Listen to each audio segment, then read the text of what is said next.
everybody, to this conference on smart growth sponsored by the League of Women Voters of Lake County and with the assistance of the Northern Trust Bank and particular sponsorship from the Lake Forest Lake Bluff League of Women Voters.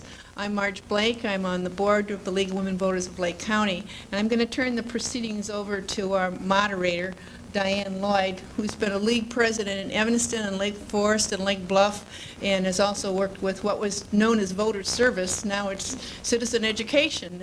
Still the same job, maybe a bigger job now.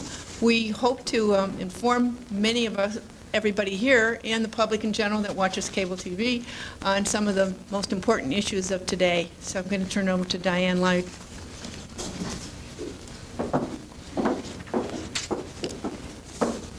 Thank you, Marge. Good evening, and thanks for coming. Our program this evening is going to be in two parts. First, we're going to have the panelists each speak for about 20 to 25 minutes about smart growth in their particular area of interest and expertise. And after they're finished, we'd like the question part to come from you. So as you're listening, please make your notes, and we will take questions after all of the speakers have spoken, either until your questions are exhausted or until 9 o'clock, whichever comes sooner. Our panelists tonight are George Clark from the U.S. Environmental Protection Agency, Michael Ebner from Lake Forest College, and George Ranney Jr. from Chicago Metropolis 2020. We're going to begin this evening with George Clark, who is pinch hitting for Mary Lou Martin, who couldn't be with us this evening. Mr. Clark is also with the U.S. EPA, and he is currently the social scientist for the six-state area of the Chicago region. He began his career with US EPA as a groundwater geologist and is now focused very much on the relationship between people and the environment. He's been active with the EPA both locally and nationally, and his expertise has really been focused on building the agency's capacity for social science research and analysis. So we're delighted to have him tonight. He contends that all environmental issues are social issues, and I have a quote: "People cause environmental problems, people are affected by environmental problems, and people can solve environmental problems." With this, please welcome George Clark.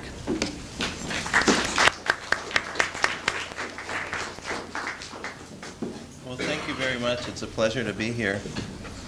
I often say that being the social scientist at EPA it's my job to remind the engineers and lawyers and scientists about people. And that's part of what I'm going to do here tonight. By the way, it's my first visit to Lake Forest, and before coming to this meeting I had a chance to walk around, and it's just a lovely town, and I hope that maybe you'll welcome me back in a private capacity later on. So how many of you have spent, say, an hour or more in a car today? Okay, maybe 40%, 50%? Any 2 hours? Okay, a couple hands. How many of you would rather have spent that time playing? Maybe reading a book, playing with your kids or grandkids, taking a walk, riding a bike, even watching Matlock reruns. I know you're out there. Well, in order that you can spend more time playing, I'd like to encourage you to learn about smart growth and talk to your neighbors about smart growth, because it's in making that conversation that we build the kind of communities that we want to see. If we grow smarter, we can spend less time in our cars and enjoy 3 specific benefits: sustainable economic development, improved quality of life, and a better environment. In addition to being US EPA's social scientist for the Chicago region, I serve on the region's Sustainable Urban Environments team, and that's one of the reasons why I'm here tonight. Our job on the Sustainable Urban Environments, or SUE team as we call it, is to encourage the positive environmental effects of good development and of renewing existing developed areas. So let's talk about having less time in cars and more time to play. I know that Lake County knows how to play, as you're home to the Chicago Bears and Bulls training facilities, Six Flags Great America, 3 state parks, Illinois Beach, Chano Lakes, Volo Bog. And that contrast between Six Flags and Volo Bog, I think you have quite a wide range of opportunities here. So what may be getting in the way of smart growth here? And if we could have the first overhead, please.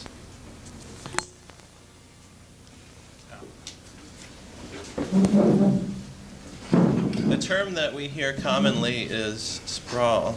And I'm not going to attempt to define that tonight, but I wanted to give several examples of what our current development patterns looking like. Typically low density, single-family housing, separation of different uses, residential, commercial, industrial, retail, civic uses, dependence on cars, congested highways, disinvestment from older communities, and voracious land consumption. And I guess what I'd like to focus here, given the limited time, is on 2 of these. One, the separation of uses. And that simply means that by putting each use into its own compartment, we have to get in our cars and go somewhere else when we travel from use to use in many areas.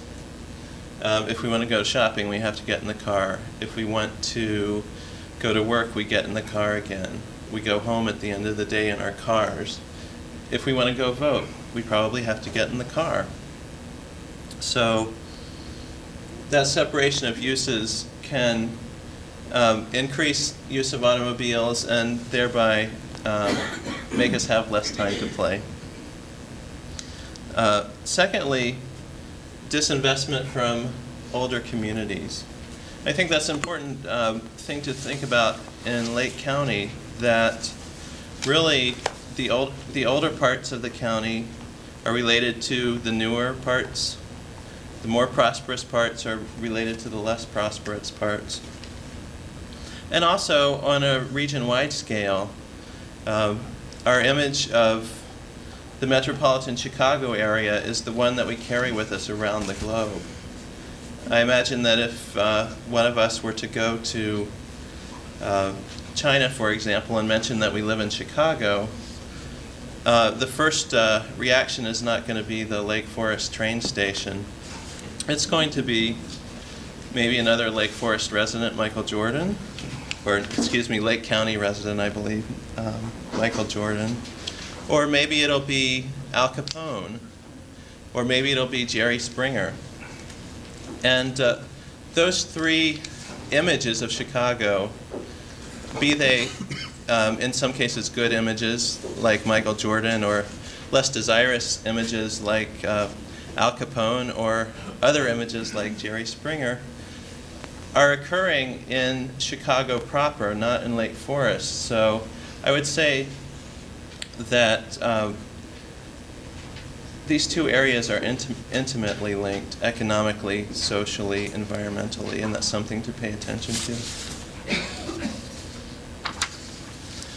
Next overhead, please.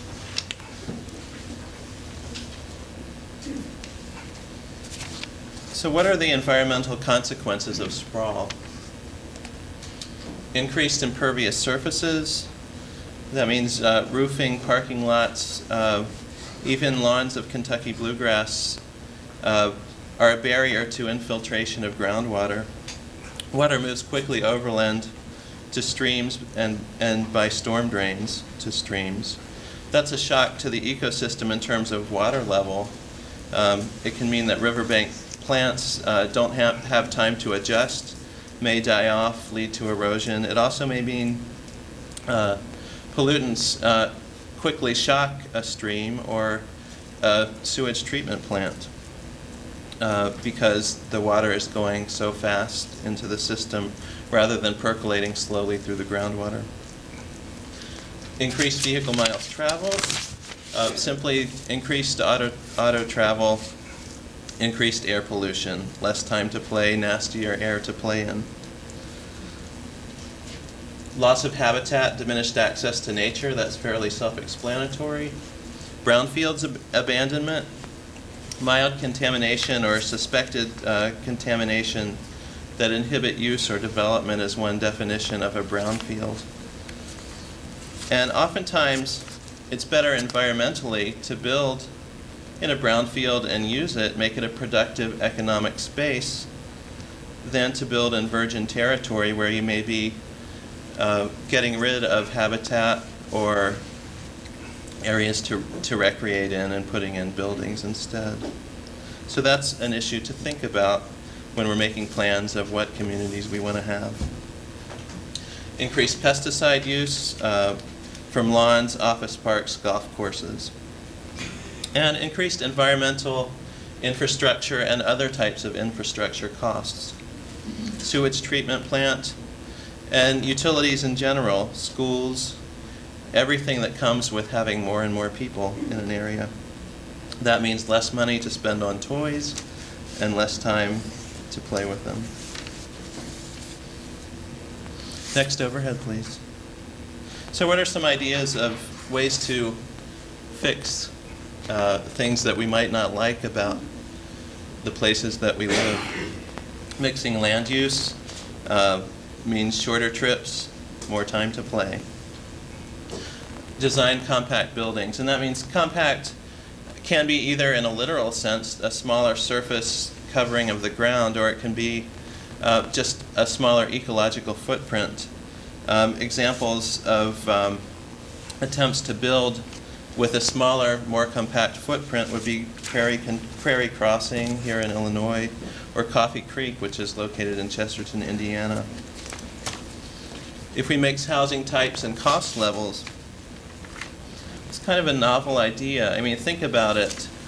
Wouldn't it be nice if our grandparents could live within walking distance of their children and their grandchildren? Have 1 2-bedroom condos near 4 or 5-bedroom houses. It's a way of integrating the community and the social fabric of the community, and it's something that we should think about as we design our communities. Next slide, please.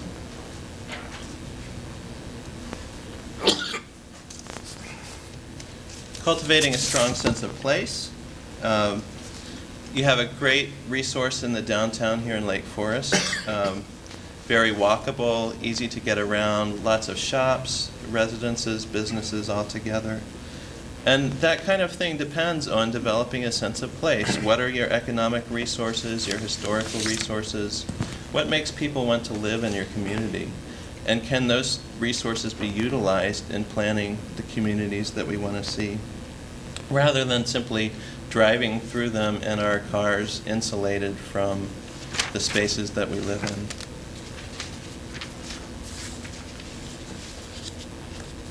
Making communities attractive and safe, very important. Preserving open space, farmland, and habitat. And working on existing communities. This is akin to the brownfields issue of trying to make areas that are already developed and maybe have less resources dedicated to them at this time, making them economically productive, making them attractive places to be, using those resources that are already in place, like the utilities and other infrastructure. Next slide, please. Strengthening public transportation, so people can have alternatives to automobiles if they choose to use them. Bike lanes and bike paths, and sidewalks as well. And in real estate, the key word is location, location, location. And I think in smart growth, the key word is plan, plan, plan.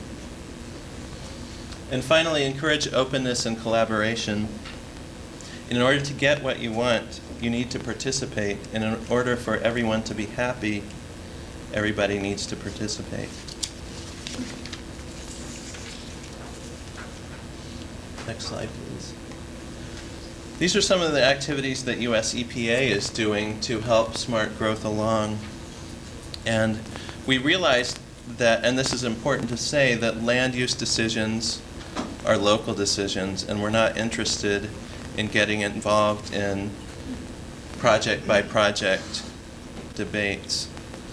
We're simply here because we know that land use is important in determining the environmental quality of an area, and we'd like to be a resource in case communities want to use us in order to develop ecologically sound, economically productive areas that are also fun places to play in.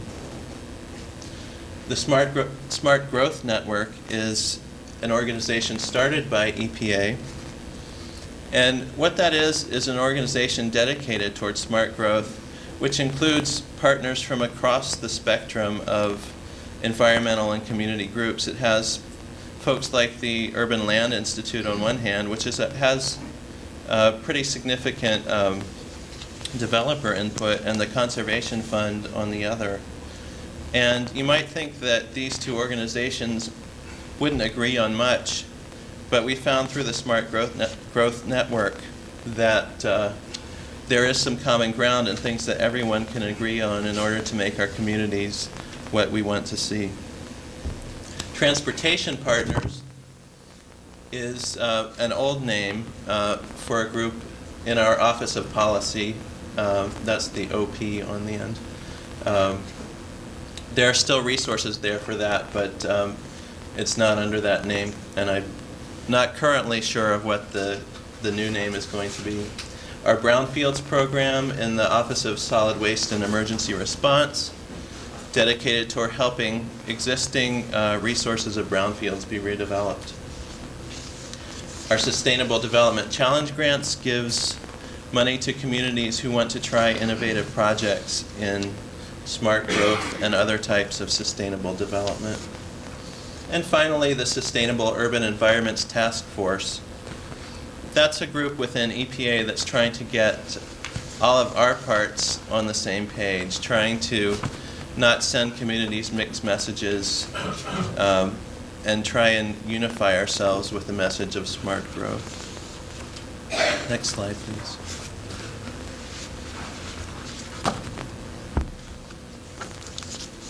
Something that's pending in Congress is a piece of legislation called the Better America Bonds. And that simply is a vehicle for a tax credit to local towns and cities.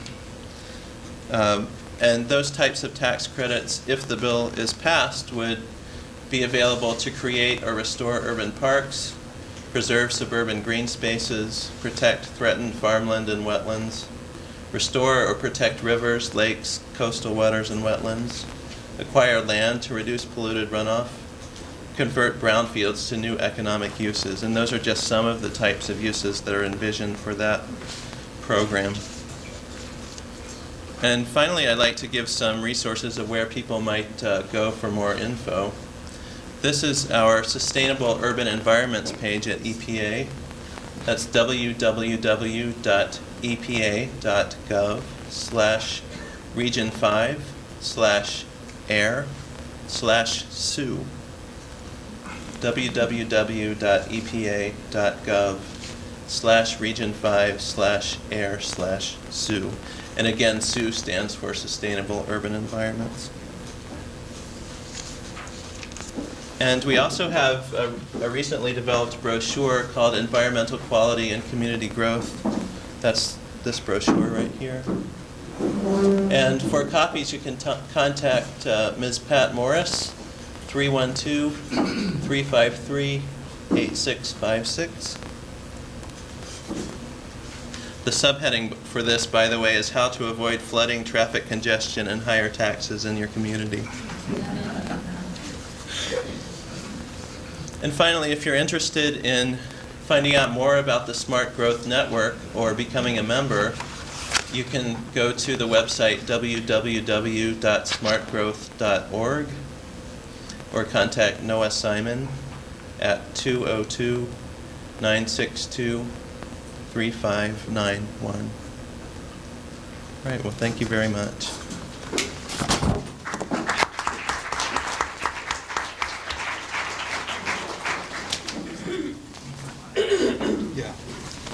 Thank you, Mr. Clark.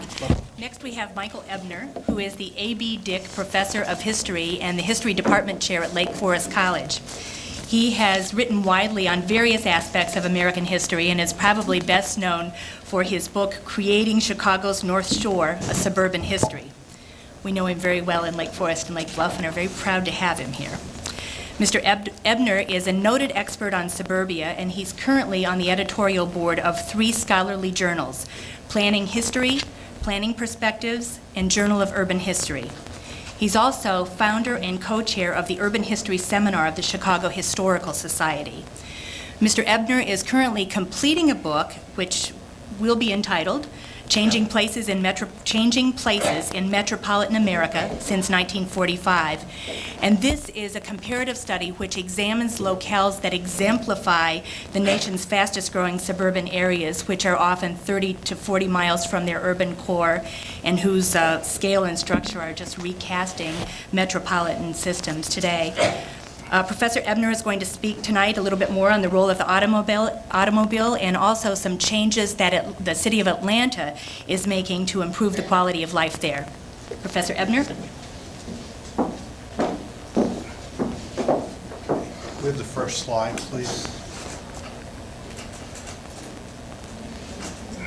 I'll get it.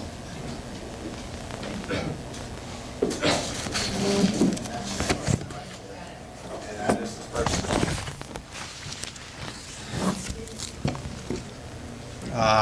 Unfortunately, the combination of the lights and the slide are in conflict with one another, but we'll do the best we can. Can we raise it a little bit?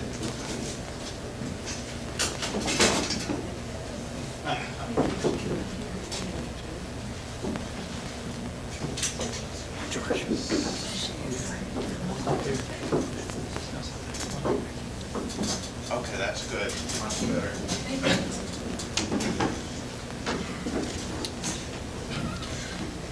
We live in a suburban nation.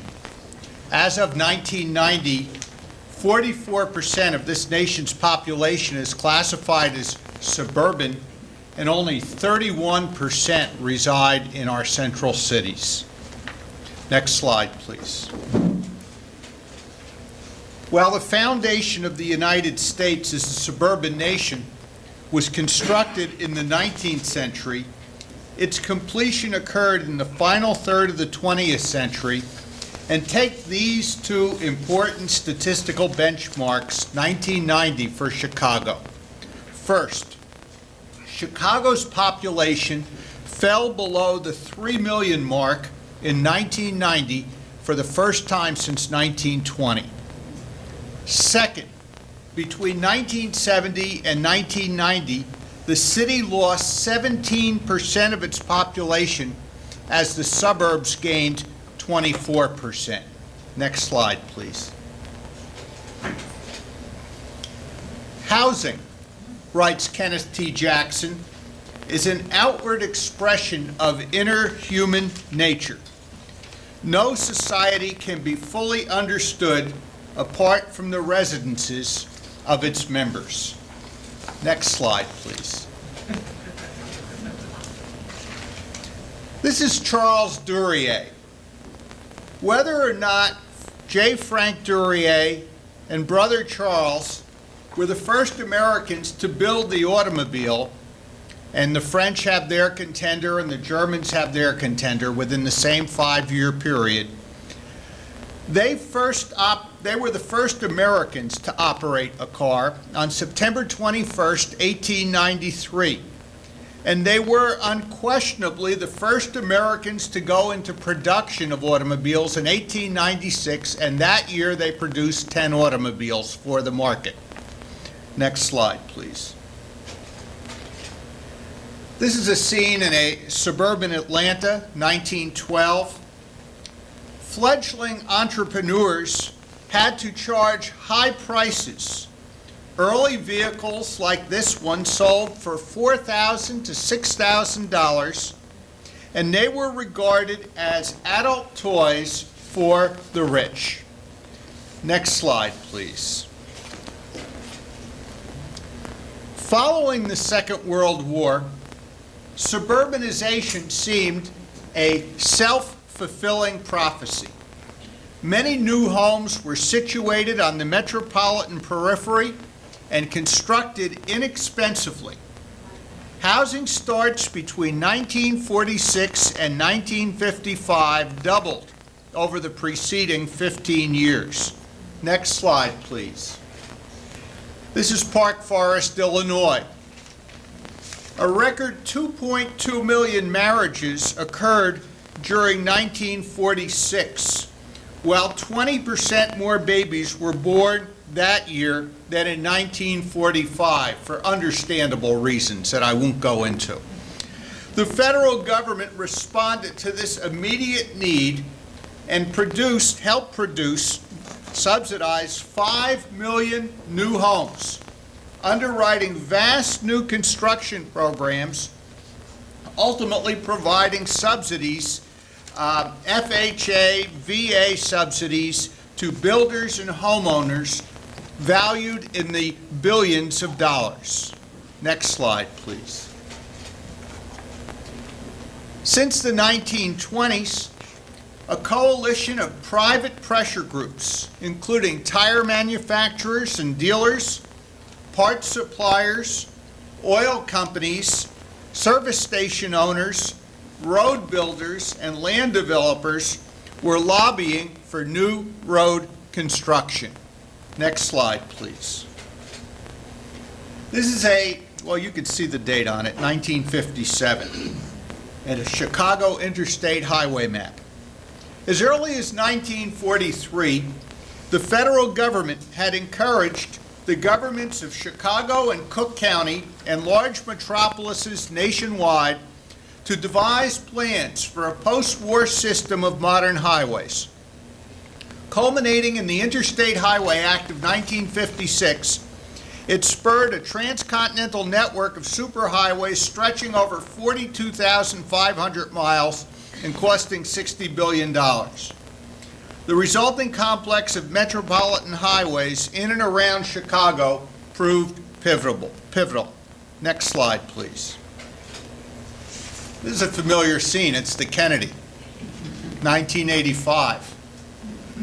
Unleashed by wartime restraints, new car sales soared from 69,500 in 1945 to 2.1 million in 1946, just as all those new babies were being born and all those new homes were being constructed. The figure for new car production or sales in 1949 jumped to 5.1 million. Chicago's automobile count increased from 428,000 in 1945 to 765,000 registered motor vehicles in '53. Next slide, please. This is a pre-World War II gas station on Long Island. By 1910, there was a serious concern that the future development of the automobile, 1910, would be jeopardized by a lack of fuel. Indeed, as demand increased, so did gallon prices, from 9.5 cents in 1910 to 17 cents in 1913. By 1920, as a result of technological advances in production, the petroleum industry was satisfying the demands of customers and would continue to do so, with the exception of the Second World War, in an unrestricted manner until 1973, as we'll discuss later. Next slide, please. A gas station in Minnesota, 1960. Just before the Second World War, the gas station evolved into a homogeneous entity. The only thing it sold was fuel, and it also repaired motor vehicles, and it was a central cultural icon in American culture. Next slide, please. This is an overcrowded Chicago trolley in 1890. Although an extensive network of electrified streetcars existed in the American metropolis by 1900, including one that ran right through Lake Forest, the old North Shore Line, riders found trolley cars exceedingly crowded and very uncomfortable, too cold in the winter, too hot in the summer. People wanted alternatives. Next slide, please.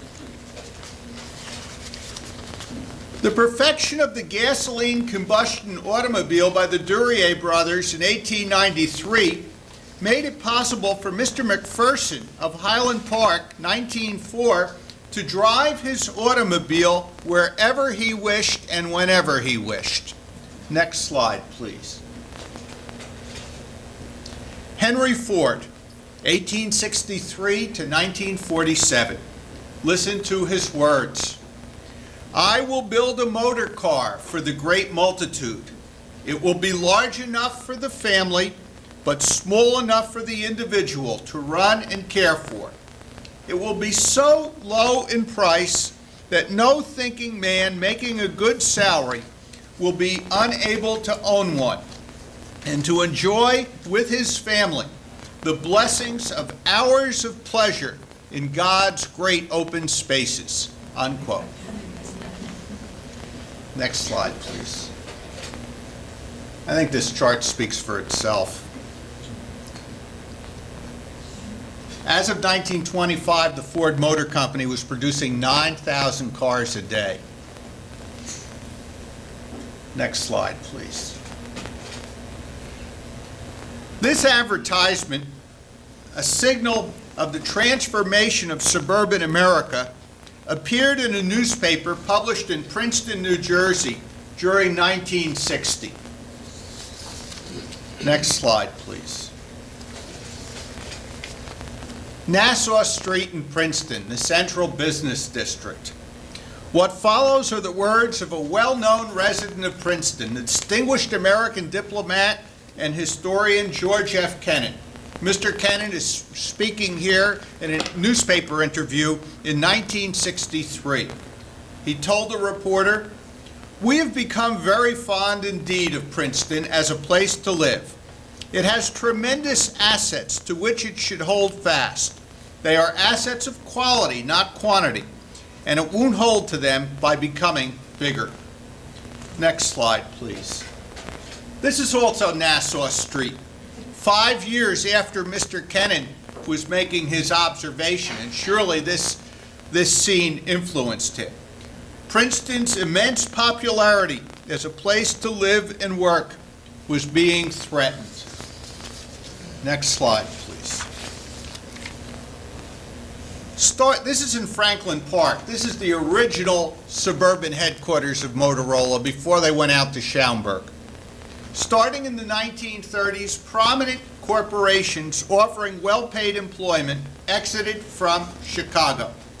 In addition to Motorola going out to Franklin Park, G.D. Searle relocated to Skokie. The Jewel Tea Company went, of course, to Barrington. Motorola, as I've said, to Franklin Park, to fulfill their needs for enlarged operating expanses in the suburbs. Next slide, please. Sears Tower, designed by Bruce Graham, was constructed in 1973 and was portrayed as a vertical city. And until 1996, it was the world's tallest building. Next slide, please. The Sears campus in Huffman Estates, built in 1992, Sears began moving to its new northwest suburban location in Huffman Estates, affecting 5,000 workers ultimately. Next slide, please. This is the DuPage County Government Center. And when DuPage County constructed its government center around 1980, no provision was made for a metro stop. The train ran by and it didn't stop for passengers to get on and off. Next slide, please. Highway construction, plus the cost of land acquisition, has created regional employment centers. One of them is Lake County, another is Schaumburg, and another, of course, is Naperville. And all of these places are geographically removed 30 to 40 miles away from the central business district in the Loop. Next slide, please. This is Oak Park Mall, an aerial view. The proliferation of suburban malls, there were 42 of them built around Chicago during the 1950s, affirms another preference. Americans lived and they shopped in automobile-dependent suburbs. Next slide, please. One statistic. If we take all retail sales, the 6 counties plus downtown Chicago, all retail sales measured in dollars, Chicago in 1949 had 71% of all those retail sales. 1949, 1972, Chicago had 40% of those sales. The rest had moved out to the suburbs. Next slide, please.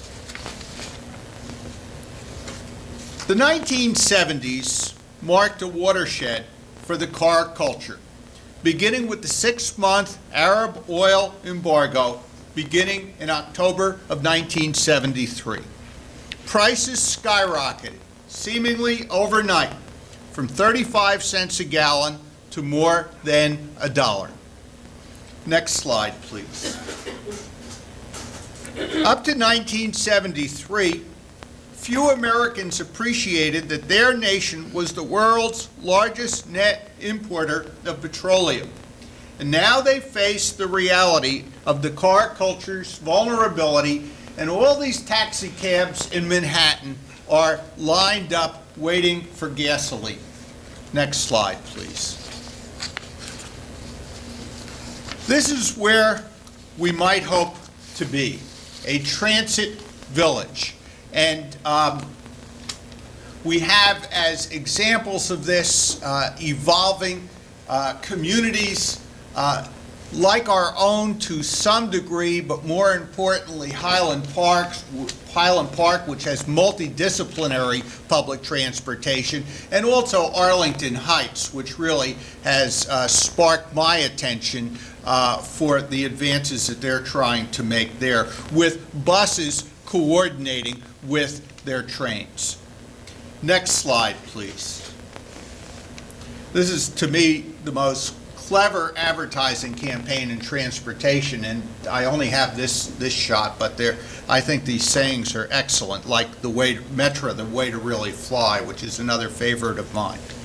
In 1990, 68% of all commuting trips in metropolitan Chicago were made in solo-driven vehicles, up from 58% just 10 years earlier. Between 1985 and 1995, vehicle miles of travel in our region increased by almost 40%, while the number of new highway lanes increased by just 5%. And the largest increases were in DuPage and McHenry counties, where travel has jumped 60%. Next slide, please. This is an interdisciplinary transportation scene in contemporary Atlanta. And you have to look hard to see the cars. They're parked in the lot, but there are the MARTA trains going along the track and the buses at various places crossing bridges. An exemplar of how to confront congestion is the Georgia Regional Transportation Authority, created by legislative enactment in 1999 at the impetus of a newly elected governor, with the backing from the private as well as the public sectors. The Georgia agency has been endowed with far-reaching mandates to override local autonomy when needed. And nothing is more striking than this agency's power to withhold state road funds and to withhold building permits for large-scale construction projects like further malls. Next slide, please. I'd just like you to consider this very important statement.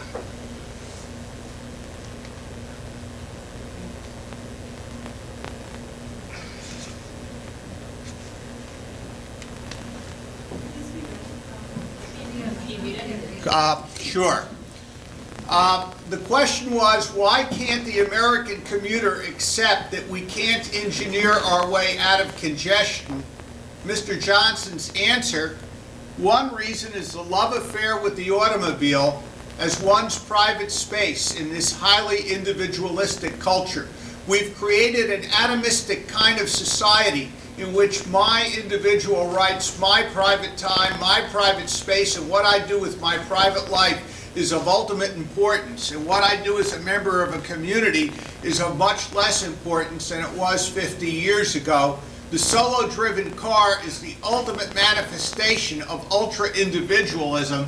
It is a deep cultural issue. Next slide, please. Study these two columns. The day that the report came out that Chicago's share of the metropolitan labor market fell below 40%, it was a headline in the Chicago Tribune, the lead story on page 1, a historic benchmark in the reversal between the power of the city and the new power of the suburbs. So I'd like to conclude by way of 5 more slides that talk about how we have reached where we are today. Next slide, please. One thing that we have to consider in being a suburban nation is the dream of single-family detached homes on spacious lots. This happens to be a 1990s subdivision in Gwinnett County, northeast of Atlanta. So the single-family home. Next slide, please. This is Elmhurst this year. Unlimited use of automobiles, ideally on uncongested roads. Next slide, please. This is Nalco headquarters in Naperville along I-88, the east-west tollway. The aspiration for employment in low-rise workplaces situated in park-like settings. Next slide, please. This happens to be a municipal council in California, Irvine, California, one of the places I'm studying. Residents in small communities with responsive local governments. Next slide, please. This is Lawndale in Chicago. Our desire to live in environments that are free from poverty. And finally, this is my estimation, next slide please, of where we live and work in contemporary Chicago and contemporary metropolitan America. We live in the dual metropolis, and it's a condition echoed across the nation during the second half of the 20th century. And it is best described as a socio-geographic paradox where decay and glitter abide side by side. Thank you very much.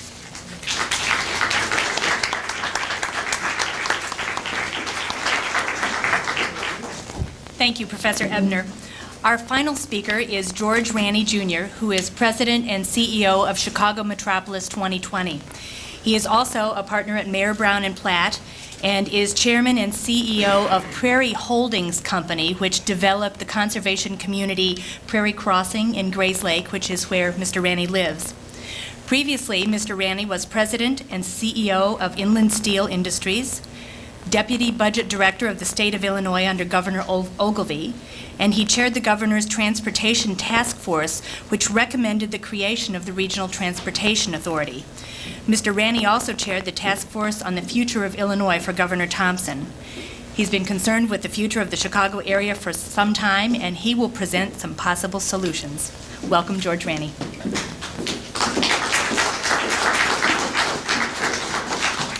Well, this is great to follow a social scientist and a historian. I can actually toss away about the first half of what I was going to say. There's the additional dividend of, I guess, I'm coming out after the last talk about what Atlanta has done and the prospects for mass transportation as a moderate. Professor Ebner has suggested, I think, some of the things that can happen and that have gone wrong. His analysis, I thought, was fine, and I'm not going to repeat it. So what I will do is really talk about activities underway. But I'd like to say that I commend to you George Clark's publication from the EPA that he gave you the way to get hold of. The final picture of it is of Prairie Crossing as a national exemplar of what to do about all the problems that he described. So I'm delighted about that. By the way, I have several copies. Oh, great. Okay. Vicki Ranney, who is the co-developer, is here and deserves.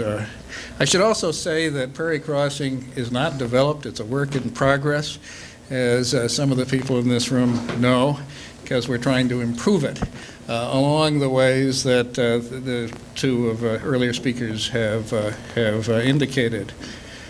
The work that I'm going to talk about tonight is also in progress.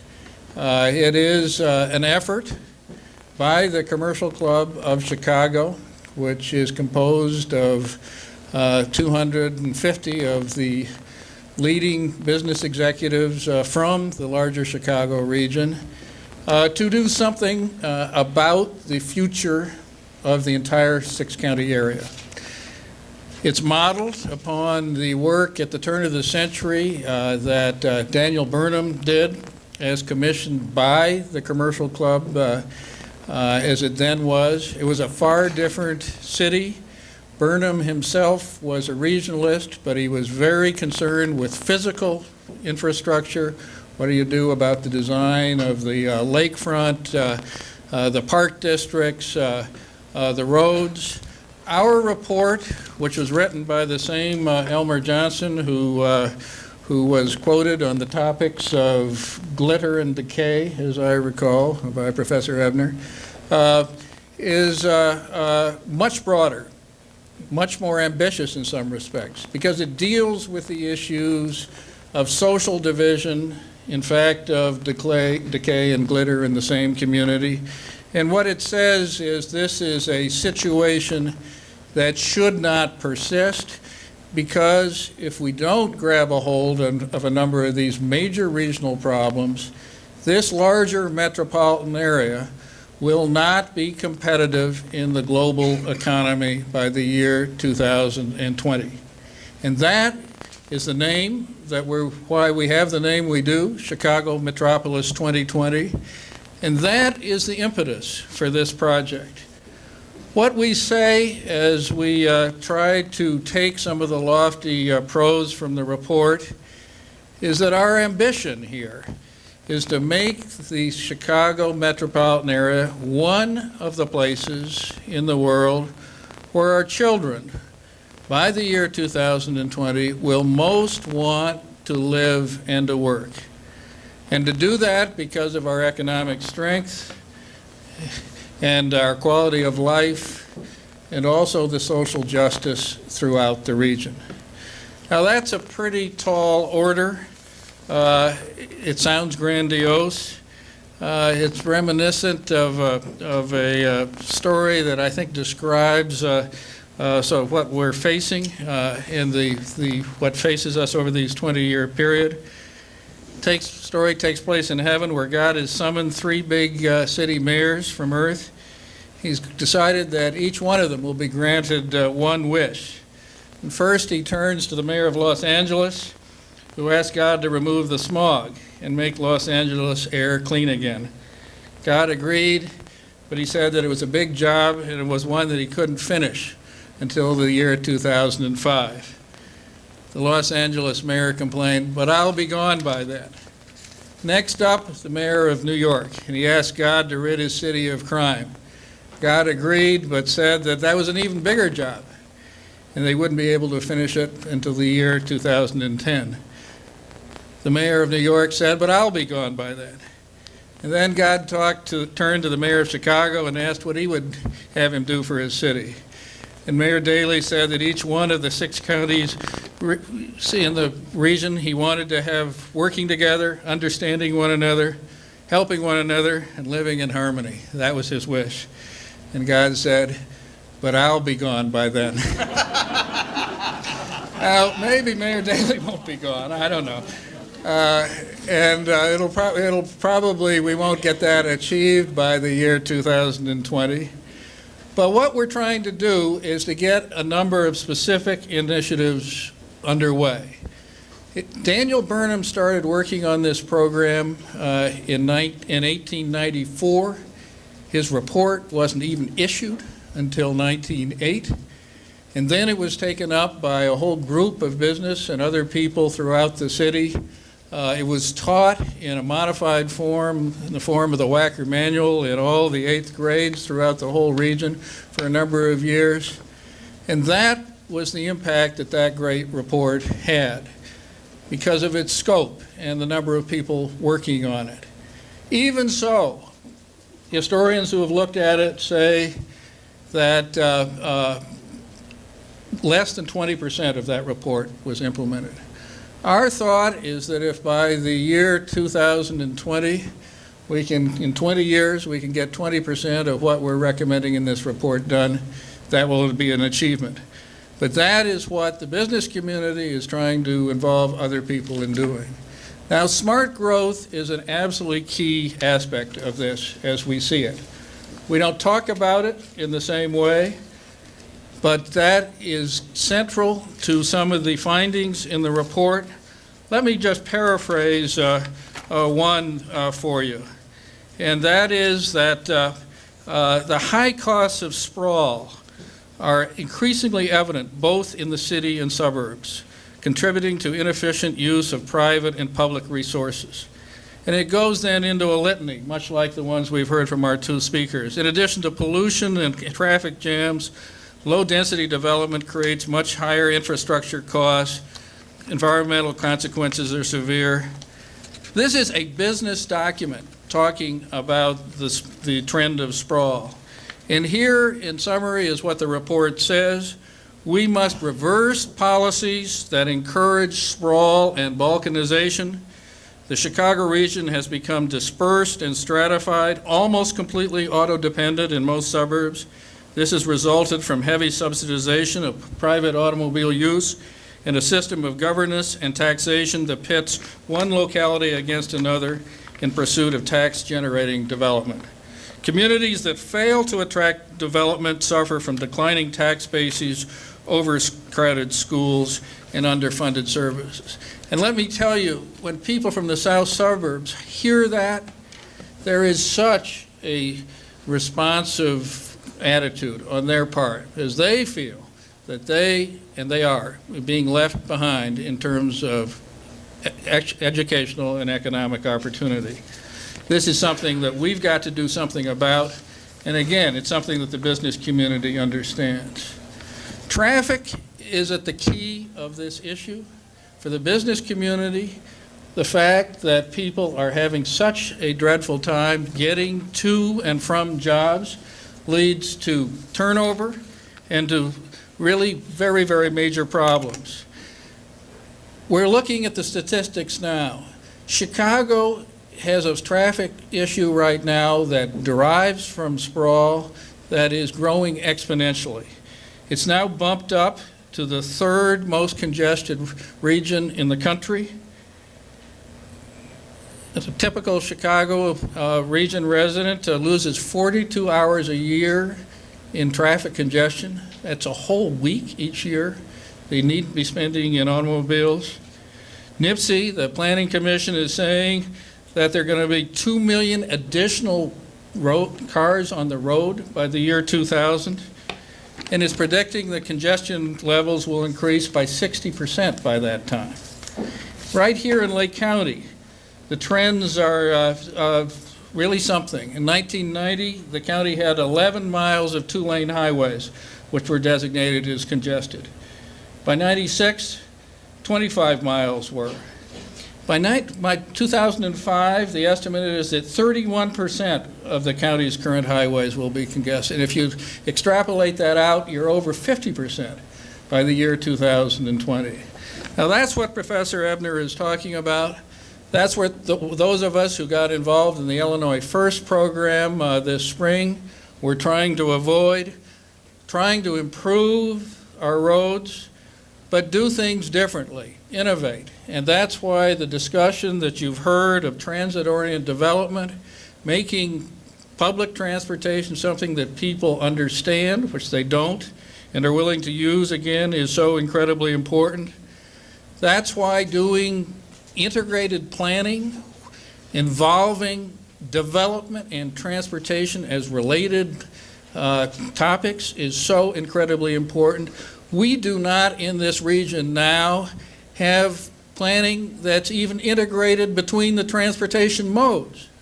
They compete with one another. And they then compete with the, all the land use decisions that simply aren't being made in a coordinated way now. Senator Durbin has come to us several times. He's coming to see me on Monday. He is saying this region is falling behind other regions in this country because it doesn't have a coordinated transportation and land use plan. And what is happening is more and more congestion, greater problems for employers, bigger problems for families who are trying to cope with this, and more of a spatial disconnect between jobs and employment. Now, there are a number of ways to deal with that as an issue, and our report suggests a number of them, and I'm not going to go into all of them. We suggest a lot of things that relate to education and daycare, but let me say that the issue, I think, of ensuring that there is a connection, a modest distance between where people live and where they work is right at the top of all these regional issues, land use and everything else. It affects quality of life, it affects how people are going to live in the future, and it affects how mothers can take care of their kids if they've got to try, particularly to commute in the reverse fashion to the suburbs. So what we're saying is these are issues that it makes sense for everybody to address. Now, what can be done about these types of issues? There's a lot going on. The Illinois First program, which was passed in direct line with four of the principal recommendations of the Metropolis report, which I've referenced, is an opportunity to spend a substantial amount of money catching up and to do some innovative things.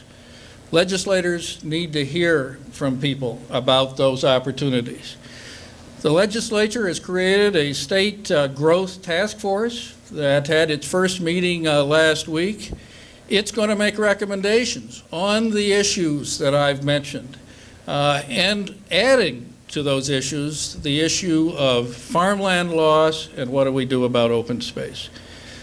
We have two representatives from Lake County on that task force, and they're there because they wanted to be, and they care about recommendations. There are private efforts, like the Metropolis program that I'd involved with, or the Campaign for Sensible Growth that will be which has been launched by the Metropolitan Planning Council, NIPSI, and a number of other agencies. We'll be putting out a first report next month. It's going to make the kind of recommendations that I've just referenced. There are major firefights going on right now that dramatize this issue. One, for example, is what the governor is trying to do with the tollway. It's easy to think of that as just a political internecine warfare. But I think what the governor is saying is that it is crazy to have major state transportation agencies working without reference to one another, independently financed, without a common strategic analytical approach. And what he's saying is, let's rationalize this system. And I hope he'll say that in a more policy-oriented way before long. There are all these opportunities. There's so much going on here. There are opportunities, I think, like the Multi-University Center right here at Lakehurst, to put into place some of the transit-oriented ideas you're talking about. We have some of the same opportunities in Prairie Crossing, which we are having a dickens of a time getting people to understand. This smart growth issue is a very, very complicated intellectual problem. People not only love their automobiles, they don't understand the implications of using them as much as they do. They don't understand the importance of having affordable housing near jobs, and that's what we're talking about and what business needs. These are all the rudiments, I think, of a new regional strategy. That's what we're trying to put before people as we move forward with the Metropolis project. Thank you very much.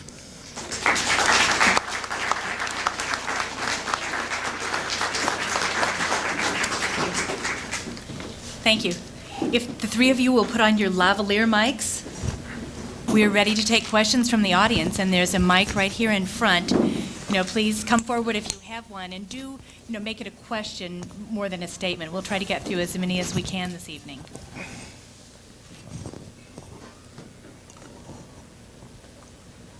Please come up to the mic. My name's Evan Craig. I represent the Sierra Club here in Lake County, and this has been pretty good.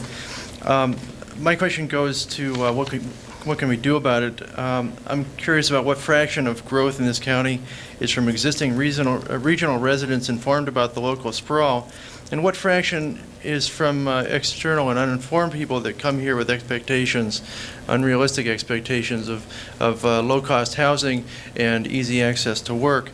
And what can be done to inform newcomers as well as the people here who, on this thorny and difficult issue to comprehend? Who would like to take the first crack at the external? And The issue is not external. Part of the issue is that we don't, I think, we aren't sufficiently open in many respects. But if you look at where most people move from in a new community like Prairie Crossing, they move from just a few miles away. And the thought that we're looking at floods of people moving in from the outside is really not the case. So I think you're talking about a major educational issue for people right here. Above and beyond that, I think there's absolutely no question but that if you look at it, this county needs to be more open to people coming in who can afford to live near the jobs of the rapidly expanding businesses that we have here. Let me give you again the statistics in Central Lake County. According to NIPSE, in the 4-mile area around Prairie Crossing, in the 80s, there were about 3,000 jobs. And by the early 90s, there were 10,000 jobs, which struck me as very high. They are now estimating that in the next 10 or 15 years, there may be as many as 50,000 jobs in that area. Now, local people don't understand that, but the growth dynamics are going to be there because of what's happening in this county, because of locational decisions, because of the fact there are some roads and there's some transit. We need to understand that's what's coming at us. But the people who are going to make those decisions, I think, are right here now. would either of you like to add to that? Okay. Yes. I'm Earl Johnson with Illinois Citizen Action. My question is, can suburban sprawl be controlled without state legislation? Thank you. Thank you. I think it's a very good question, and I think the answer is no. It requires state legislation, in my estimation, and we have examples of that. First of all, in Southern California, where basically an environmental abatement district was created around 1989, focusing on Los Angeles and adjacent counties. And they went to the legislature, as I understand that, and requested that legislation in order to alleviate some of their grosser problems. We also have the example of the statewide redevelopment plan in New Jersey, which is really one of the models of a state looking at all of its 21 counties there and coming up over a 7 or 8 year period with a comprehensive plan that achieved bipartisan support. That's the only way these plans get passed. And finally, in Georgia, the most interesting of all, the city of Atlanta is a great regional growth engine. And the residents of Georgia, rural Georgia, understand that if they did not create this Georgia Regional Transportation Authority, that people living, say, in southwest Georgia, hundreds of miles away from Atlanta, might be affected by the decline of Atlanta as a regional center, as a growth center. That's the very thing that I think Mr. Ranney is talking about in the Chicago metropolitan area and that Senator Durbin is talking about. Well, let me correct something, Yeah, though. go, okay? please. The guy sitting to your right and my right is actually the person who, with his agency, brought on this change in Atlanta. And you're talking, that's the kind of thing probably we want to avoid, and it happened because the automobile traffic and air pollution in Atlanta got so bad due to congestion that the EPA moved in and said it was unhealthy, and they threatened to cut off federal funds. So the governor was given almost dictatorial powers. Not that he particularly wanted them or anybody else, but that's what's happening here. That's, in many respects, what we need to avoid. Atlanta, you ask, are there things that can be done other than by state government? Sure there are. One of the interesting things that has happened recently in Atlanta is that the chairman of Southern Bell has made a business decision to shut down 32 of his regional offices and consolidate them all in central Atlanta next to transit. And that is their contribution to dealing with congestion, sprawl, and automobile pollution. And that is going on now. So there's a lot, I think, that the business community can and should do, and it's my hope that we've seen the last of these major relocations, such as the ones you described in your slide. But with all that said, what clearly has to happen is that the state government has to step up to the plate here. Part of the reason that sprawl continues is that the government underwrites decisions made largely by private developers and private companies to move further out and then to pay for the roads and the sewers and the infrastructure to support them. And that is something that needs to be handled differently. That's why I believe so strongly in the need to integrate development and transportation planning. My own view is that if that is explained correctly, put forward in the right way as a responsible business-oriented solution, that there'll be a lot of people who will support that when they understand it. I met recently with the Secretary of Transportation for the state, and I talked to him about this.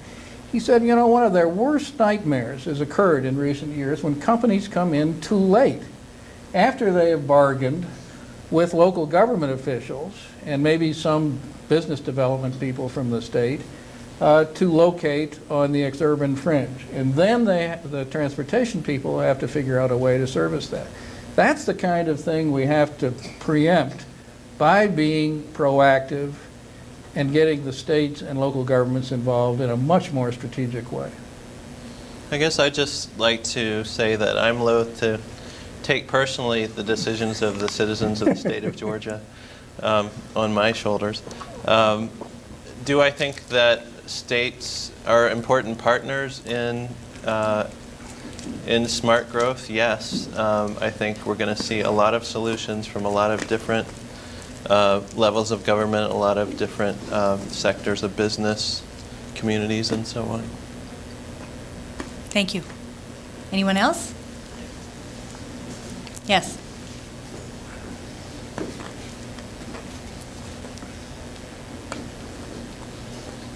I'm a local resident, and I am wondering what changes either are contemplated or are necessary in our current umbrella RTA organization with the independent transportation systems beneath it. What do you see as needing to happen to bring us closer to an interdisciplinary transportation system? Well, the Thank you. RTA Act in 1973 contemplated integrated planning between the different public transportation modes. That has not happened, and it's absolutely shameful that the RTA has been unable to achieve an integrated fare card, for example, so that a person can get on one of the service modes and go to the other. New York did that several years ago. It was a major marketing breakthrough, and many more people are riding public transportation as a result. The Metropolis report is very clear on this subject. It says not only do we need to get back to the original vision for the RTA, but the planning functions for the RTA, the tollway, the Illinois Department of Transportation, and the planning functions for the Northeastern Illinois Planning Commission need to be consolidated. I've been actually called a communist a couple of times by suburban mayors for this recommendation. I don't know what they'd call Professor Ebner after his talk, but be that as it may, and for a guy who spent 30 years in one of the most conservative of the basic industries, the steel industry in this country, I think that's sort of amazing. I think what we're talking about is just good, plain planning.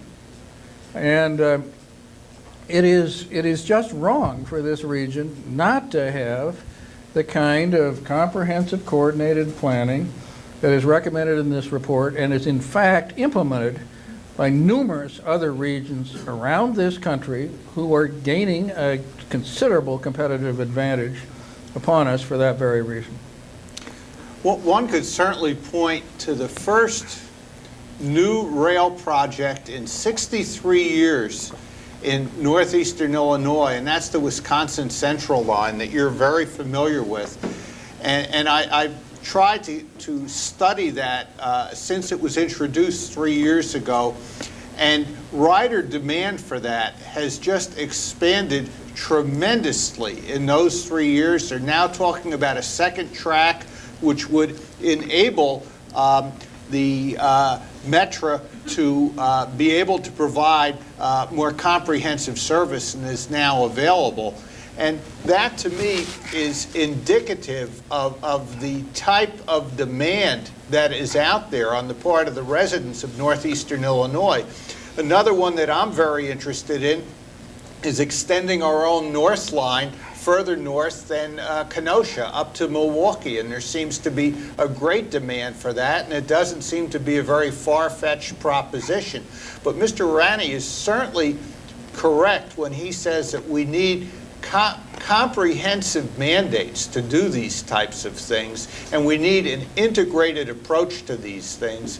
Again, what the experts call a transit village approach, and really fostering this approach in multiple communities throughout northeastern Illinois. The downtowns that are the most successful suburban downtowns of the 1990s are those downtowns which are maximizing the advantages of their transportation systems. Let me just add something. I mentioned a number of action initiatives for the Metropolis program.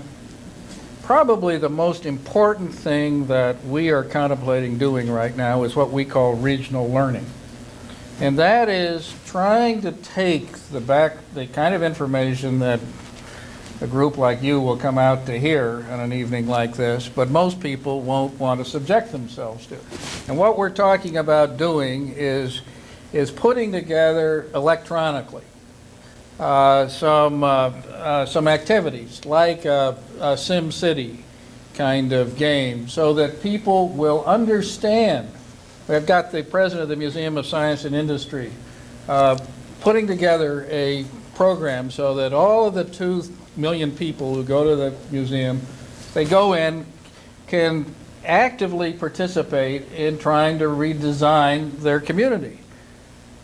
What my hope is that could lead to a better understanding of issues such as public transportation. And let me just bring this conversation back to earth here, Professor. Last week in Grays Lake, we, on behalf of Prairie Crossing, made a proposal for just the kind of transit village that you're talking about, which entailed shifting some homes near a transit station that, as of the next few days, will in effect be assured. So there'll be 2 transit stations, which will be great, within walking distance. And the problem we had was that people within our own community, within the Grays Lake community, and on the village board, simply would not believe what you just said. When we put forward evidence that, for example, 25 to 30%, and this is hard data, 25 to 30% of the people who choose to live within a half mile of a transit station will in fact use that to go to work. We were told by a member of the village board that he didn't believe that statistic. When we put forward evidence based on a study done by an independent economic consulting firm based on 1,300 property transactions, all documented in 1997, that showed that homes within a half mile of transit had a 26% premium in value over similar homes a mile away. The same fellow said he didn't believe it. Well, this is what we are up against. And, you know, and this is, I'm not talking about stupid people. These are people who need to be educated and need to understand that there are different and better ways of living our lives, and that we got to embrace those different ways of living our lives if we're not going to end up in a area, in a region, that really is going to be so inhospitable to us, to a civic and fine life in another 20 years, that we really will regret leaving it to our kids. I just want to add, I think a lot about the statistic that Mr. Rani used, that we are number 3 in the nation in our metropolitan traffic flow. I've lived here for 26 years. I remember an ingoing trip to Chicago late in the afternoon on a weekday as being a very easy trip. Now I have to plan my time very differently if I'm going in, say, at 4 o'clock in the afternoon on a Thursday. Here's the prospect, what the experts are saying. We are becoming the Los Angeles of the Middle West in terms of our metropolitan traffic flow. We are heading in that direction. It's unpredictable. At 4 o'clock, it used to be it was the outgoing traffic. Now it's the outgoing traffic plus the incoming traffic. People who live in the central city and who work in the suburbs and are making their way back into the city.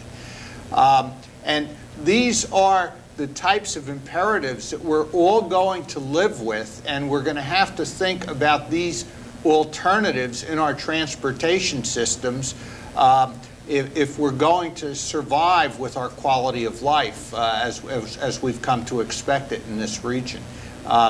What it's going to be in 2020 is hard to imagine without some alleviation of this situation.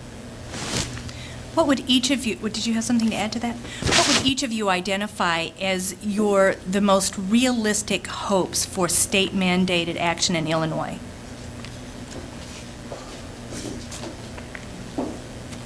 State mandated. Now, what do you mean by that? I don't think there's a whole lot of hope of the state riding in unilaterally to the rescue here. Right, like tax incentives, whatever. Well, this is not going to be achieved through tax incentives. Well, I mean, what I think has got to happen is that people, and I think traffic is the jugular issue for a lot of reasons now. I mean, I don't think Chicago is going to become the Los Angeles of the Midwest.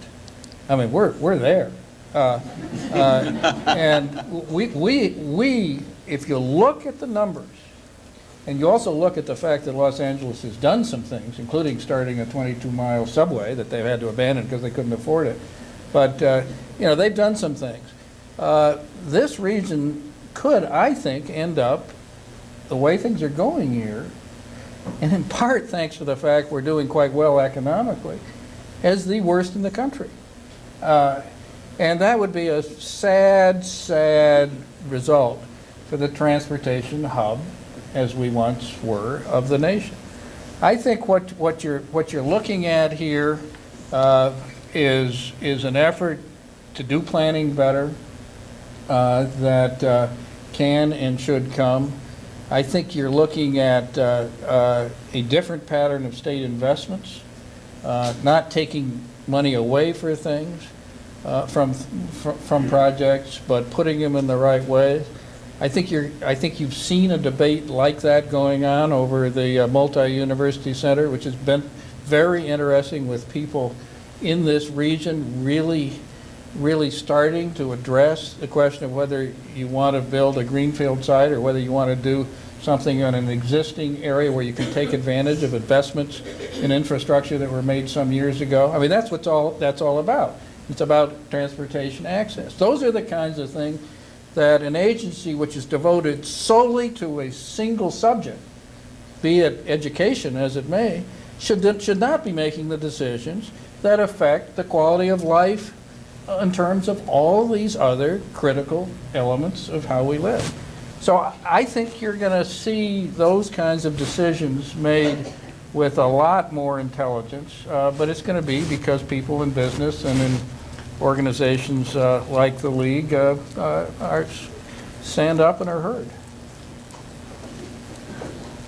I guess one of my wishes would be something that Mr. Ranney articulated, and that's greater coordination between the CTA, the Chicago Transit Authority, and the RTA, and really having, if you will, a single agency rather than two mass transit agencies. And we have the example of Mayor Al Larson at Schaumburg, who's really one of my heroes. And Al Larson, the mayor of Schaumburg, has proposed the extension of the CTA line from O'Hare Airport out to Schaumburg, the Blue Line, in order to bring a necessary pool of labor, and not necessarily highly skilled labor, out to Schaumburg to fulfill its economic needs in the private sector. The other wish that I have is to take this wonderful agency that we have, the NIPSI, which is now about 35, 40 years old, and really is only a research agency, a fact-finding agency, and to endow it with some mandates, if you will, with some power to take action on behalf of the region. The retired the retired executive director of NIPSI said that they're in worse shape than the United Nations because the United Nations has a lot of problems and so forth, but at least they can raise an army and get things done these days at least, and NIPSI can't even do that.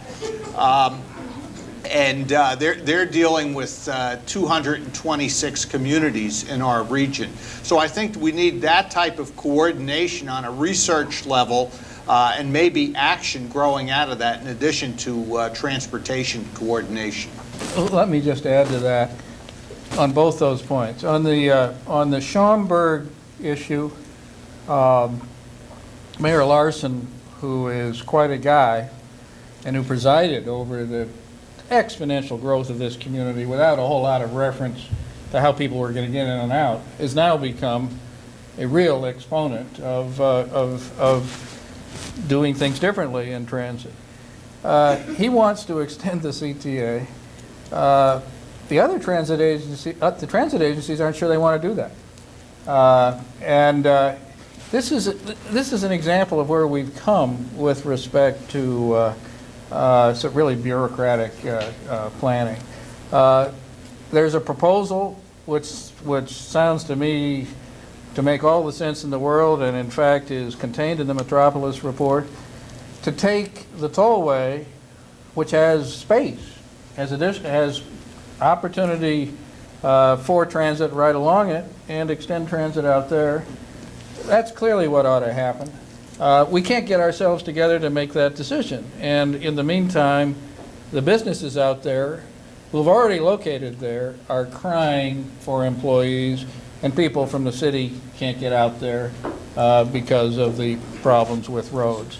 So I think that's really a major issue. There is a concept. I'm not sure transit villages is the right term. Another term that's used sometimes is intermodal villages. I sort of like that better. But what it suggests is that as we go forward at this point, rather than building in places where you have to build new transit lines, for example, or you have to build new roads, let's look at places where there is, in fact, a rail line and a road nearby, and let's try to be strategic about locating businesses and mixed income, mixed use communities there. Chicago has a tremendous opportunity for that. Probably the best in the nation. This is how Chicago really grew at the end of the last century. We've gotten away from thinking about that kind of opportunity, and my thought is that here is a real basic advantage that we could act upon if we're smart enough and disciplined in the future. I would say that the bottom line is that the state of Illinois will do what the state voters tell it to. On the Chicago-Los Angeles comparison, I'd say that we should probably not feel too smug about that, for the reason that Los Angeles has mountains that constrain the development. What have we got? Miles and miles of flat land. Thank you. Yes, step up to the mic. Go ahead. Yes, my name is Martin Toohey. I'm the developer of University Station, which is the redevelopment of Lakehurst Mall right at 120 and 41 in Waukegan. It's more a couple comments than questions. I think the municipalities initially try to attract development, and then they find they have a tiger on their hands, and they try to restrict development by making it more expensive, more restrictive, more scarce, and less dense. That's what causes this suburban sprawl. For the same amount of demand you're satisfying, you're consuming more land. And I think we need to look at it regionally. It wasn't too long ago you couldn't get on northbound on 94 to go north.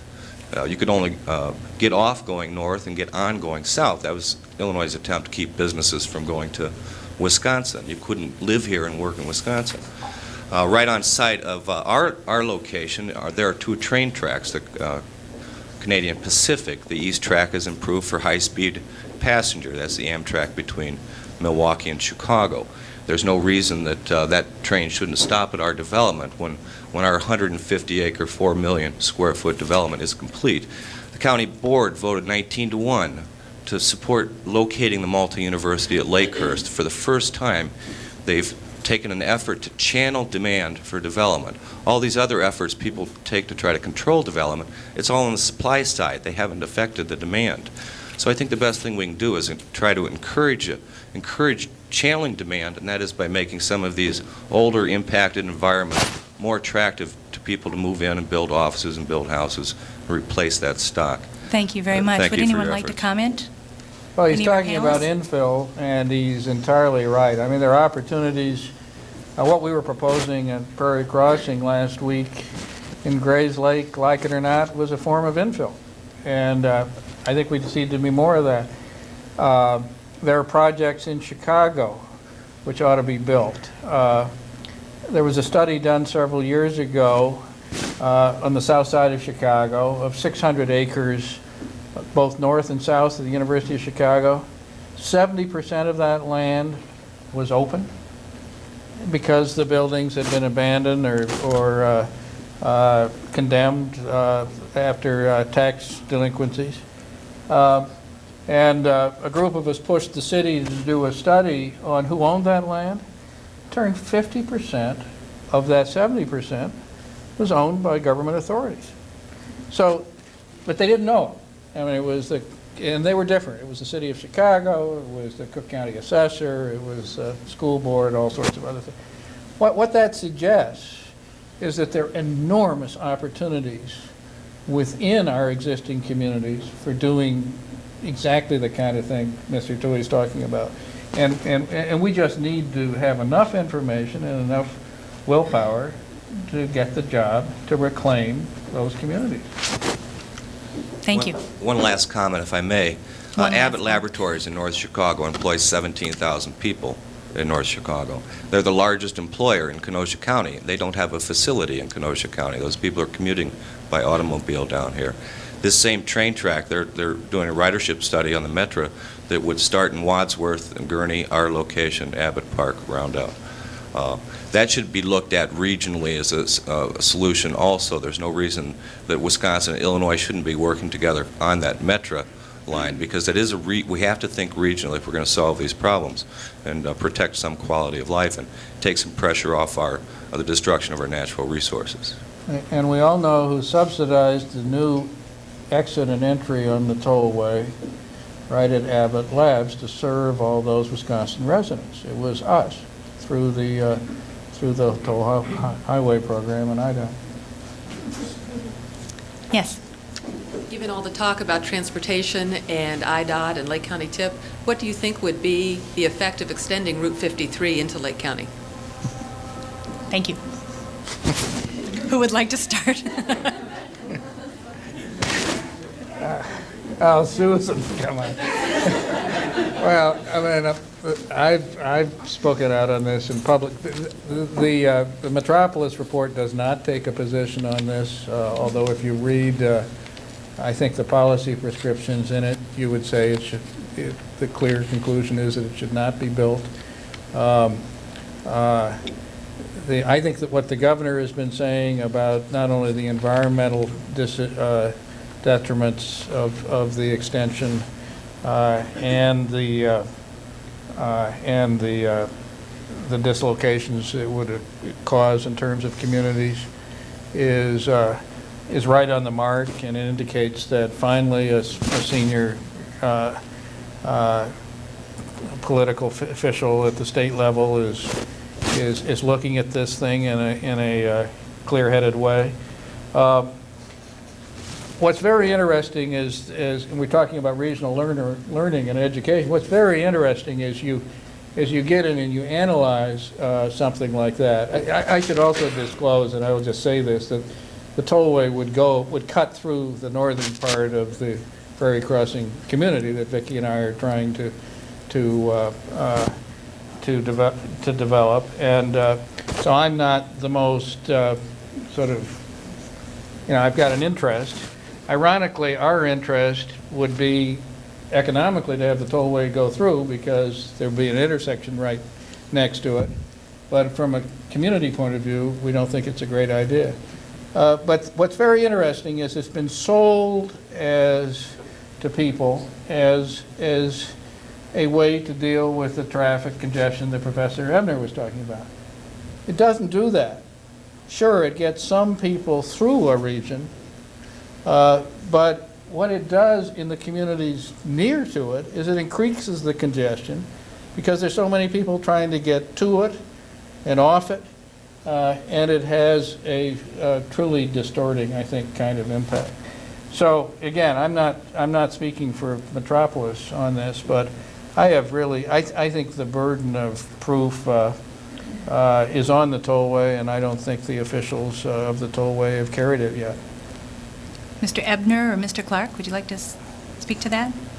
I think that'd be a great one for the EPA to have a view on. I'm not familiar with the issue. Sorry. Yes. I'm a state legislator, and I have some questions along the same lines of the extension for 53 and the tollway, removing the tolls along the tollway. It seems to me, and I talk to a lot of people about transportation issues, is that everybody is applauding Governor Ryan's offer to somehow eliminate the tolls along the tollway, and also to consider not extending 53. I say that, but as I say it, I know there are competing interests at stake here who are very concerned. As we would like to see the tolls removed from the tollway, IDOT and the Illinois Tollway Authority would probably strongly disagree. As we're talking about not extending 53, there are several municipalities and businesses in Lake County who would also strongly disagree. And I guess my question is, or maybe it's an observation, is there a way in which to get the competing interests that seem to always act against one another together at the same table, a way in which we can bring our differences together so we can begin to move forward? And so I'm putting that question out to you three because I know you really are the experts on something like this. Thank you. Well, I think that Mr. Ranney and I probably differ on this, and I myself see a state legislative solution on this as being the only route or the best possible route. A state authority that might be inter-county, 6 or 8 counties, and that would have some, if you will, some teeth in the legislation to try and deal not only with the transportation imperatives, but also the residential imperatives and the private sector imperatives and the environmental imperatives, all of which are very important. And while we can rightly say that the legislature and governor of Georgia did this because they had a gun, the EPA gun, at their head, nonetheless, from my own studying of Georgia, I know that Georgia's counties, Atlanta's counties, were voting down all types of important legislation, metropolitan legislation, going back to 1970 to create regional transportation systems, voting it down uniformly, and only when they face this crisis with EPA did they correct the situation in their own best interest for economic survival. I wonder at this point whether we are going to be able to achieve a coalition of public sector and private sector interests. And I've followed Metropolis 2020 very carefully. I think it's admirable, and it's very much what Illinois needs, but I don't necessarily agree with its political strategy, which I think is a consensual political strategy rather than an advocacy political strategy. I think you got it all wrong.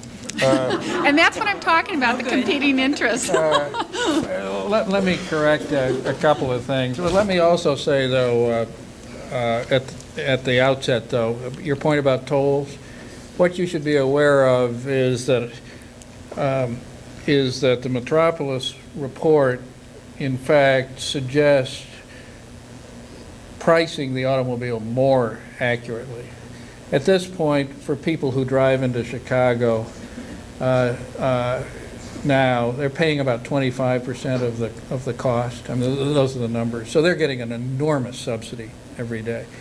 And my own view is you got to figure out ways to deal with that issue, whether it's, and I think what people hate is not so much paying for the tollway, it's these damnable, toll booths. And I think that, and I think it's terribly important to try to get that set of issues sorted out.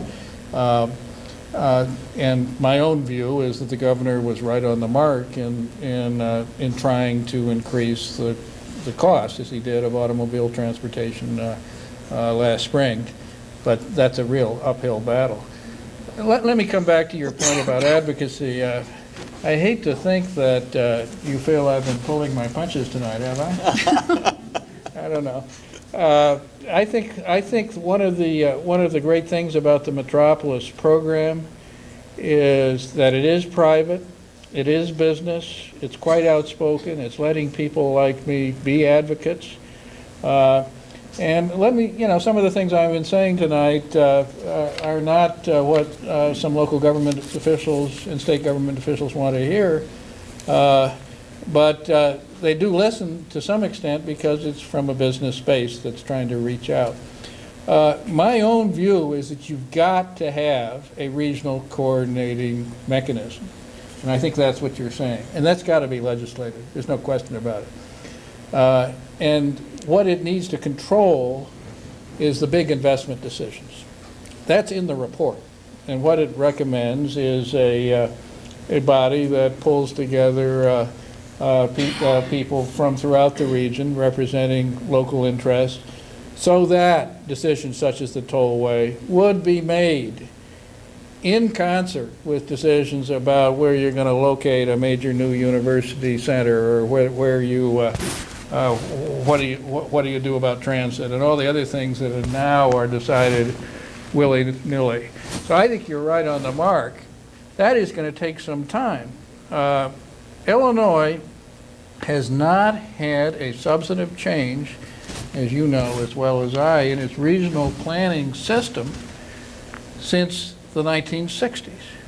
The only regional initiative we really have gotten through that affects planning in any way was the RTA in '74, and I directed that campaign, and it won by 12,000 votes out of 1.5 million cast, and it lost in DuPage County by 12 to 1. Okay, it wasn't very pleasant going out there and talking in favor of it in those days. So it's going to be a while before you get the kind of structural change you're talking about, but it's got to come. But it can't be imposed I think, in a sort of top-down authoritarian way. We've got to make people understand that it's important and want it. Well, I just want to take it one step further. And so do you think, as I said, I'm a legislator, but I haven't heard about this oversight body or this body that will be in charge of some regional planning, which I would totally endorse. And I'm assuming that you have the ear of Governor Ryan from time to time. Is this something that may be on his plate, putting it together? And then I'll sit down. Thank you.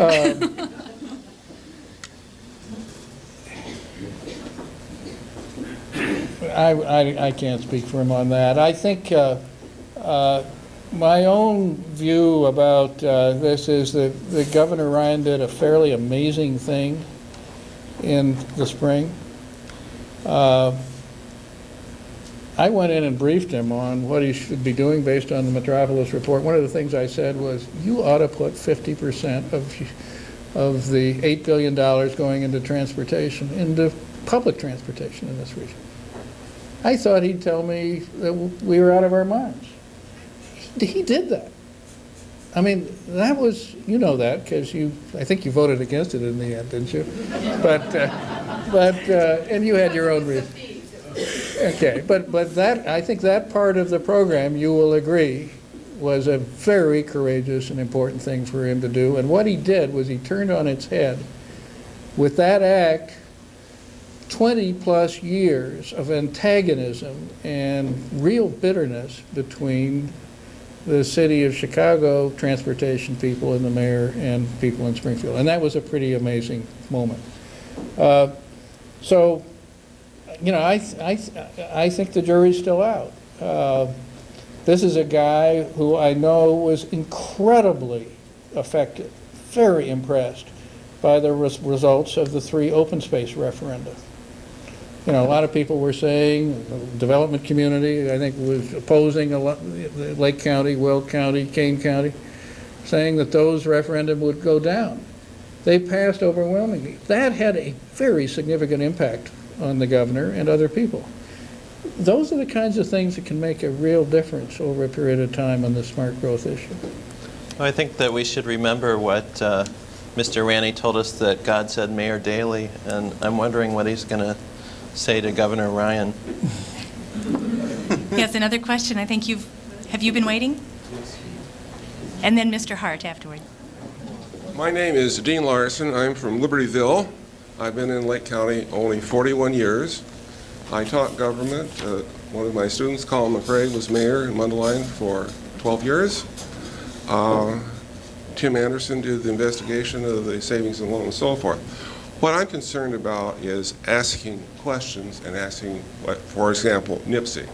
When I ask questions relative to projections of what they thought it would be, is what the staff thought they wanted it to be rather than what they estimated it to be.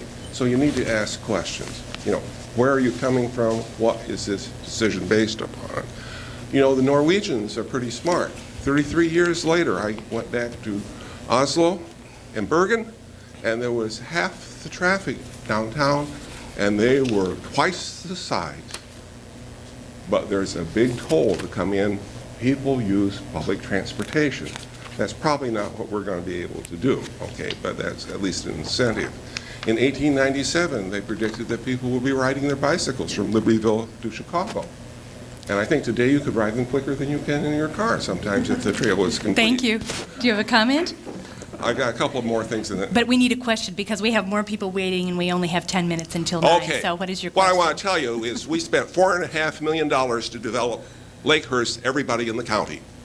Libertyville developed the impact for Vernon Hills. They took over and they spent $2.2 million. So I think that we have to ask enough questions, and planning, you have to be involved in the entire thing. Thank you.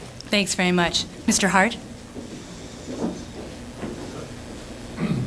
I have a question for George Ronnie. George, how do you assess the level of municipal cooperation or receptivity compared with what you thought it would be at this time? Is it better or worse? Well, that's a really interesting question. Thank you. I think it's better, but I don't think it's very good. I think the biggest problem I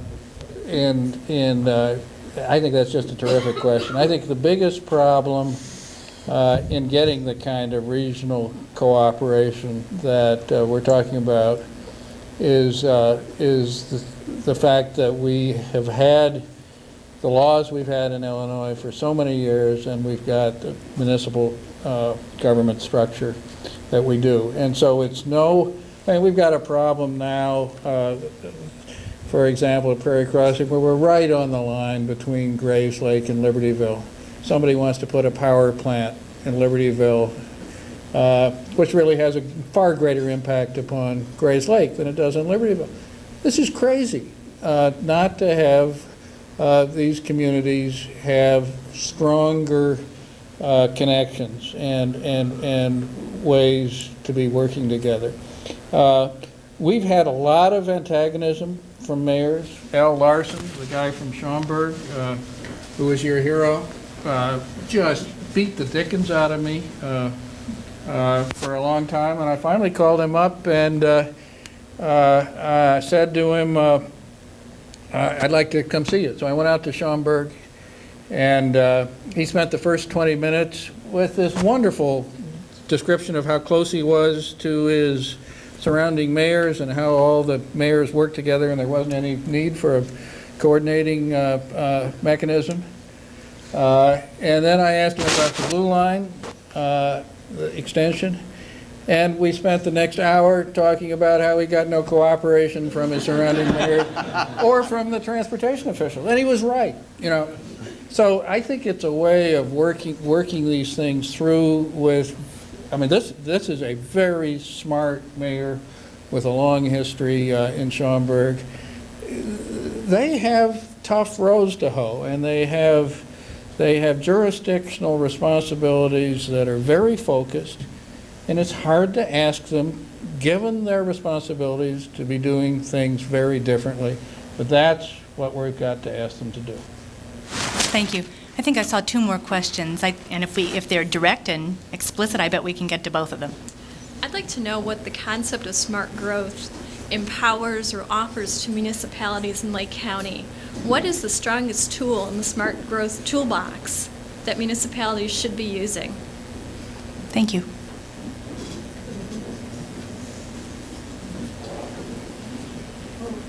Who would like to take a crack at that?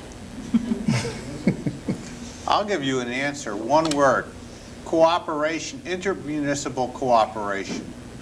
That the problems that we're facing are not problems that are endemic to Lake Bluff or Lake Forest or Libertyville. Many of these problems are now really regional problems. When we're talking about traffic, when we're talking about mass transit, we long ago discovered that we could not handle water by ourselves, but we never got beyond water.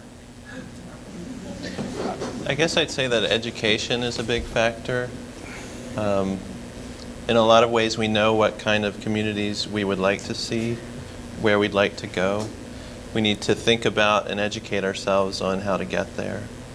Thank you. I think those answers are right on the mark. I think part of it is taking a regional rather than a municipal specific approach.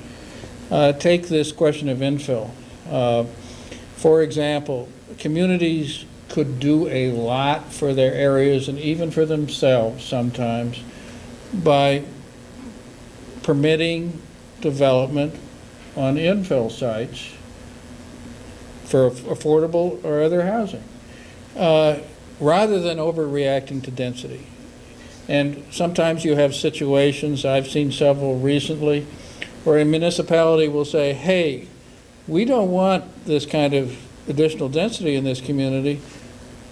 What they're doing is making it more difficult for employers because people will have to drive further. They're putting more cars on the road, and in fact, making it more difficult for themselves because the market forces are there. Those homes are going to be built, and in likelihood, they're going to be built out beyond that community, and the people who have jobs closer in, who are forced to live further out, are going to drive right through that community. Those are the kinds of issues that are right upon us now and are being decided every day. Those are smart growth issues. Thank you. I think if you have a very quick question, we can get it in. It's not too long. My name is Robert Holland. I'm a senior at Lake Forest College. And I'm wondering what types of efforts are currently being taken here in Lake County to proliferate and encourage transit-oriented development along mass transit lines similar to MARTA in Atlanta and BART out in the Bay Area of California with transit village stations going back to Professor Ebner. Thank you.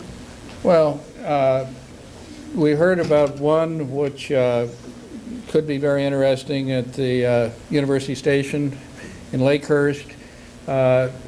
I'd be delighted to talk to you later. I know time is running out about what we're trying to do at Prairie Crossing between Libertyville and Lake Forest. That's a wonderful opportunity because there are two rail lines that cross there, and nobody dreamed of that 8 or 10 years ago.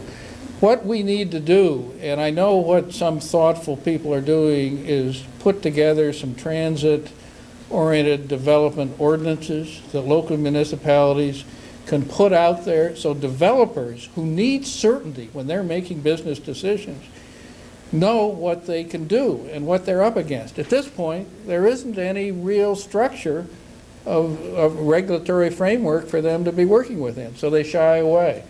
And that's a real problem. I think part of what the Metropolis report is saying is, look, we simply have to have a set of rules, policies within which to work so that people understand these and they can make decisions about where they want to live, how they want to live, how businesses will invest and expand, so that there's a clear playing field for everybody. And that, the name of that is strategic planning and implementation.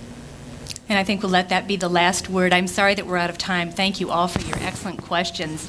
And on behalf of the League of Women Voters of Lake County and the League in Lake Forest, Lake Bluff, we'd like very much to thank our sponsor, Northern Trust Bank, which is also active locally in Partners for Progress on local solutions to issues like this. We'd like to thank all of the staff here tonight from Lake Forest Television. This live production will be put on tape and delay broadcast not only in this community, but we'll be delivering tapes through the League to other communities in Lake County. So if you consult your local cable listing in October and November, you will find whether it's in your community or not. So thank you all for coming. I didn't mention, I should have written you back about your pieces down there, but, you know, it was very questionable. It was right on the mark. That's what we're up against, including the Well, yeah. It need to be hard on mayors. You got to talk.